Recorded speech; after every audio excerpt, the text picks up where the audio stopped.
I want to cut this branch closest to me, and there's the branch, this tall branch. And if you look where the SUNJOE is, there's a branch behind it, and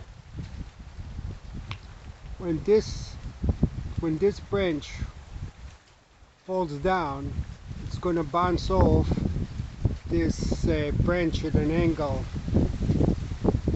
and when it falls down, if it should hit me, hey, it won't hit me in the face, it'll only hit me in my chest or my stomach. Pretty good, huh? Because it's gonna bounce off this branch. Okay, this branch.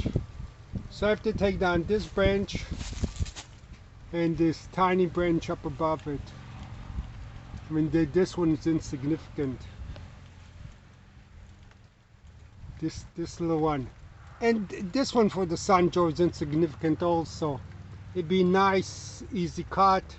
Gravity will send the branch straight down. I have to be a little careful, but not that careful.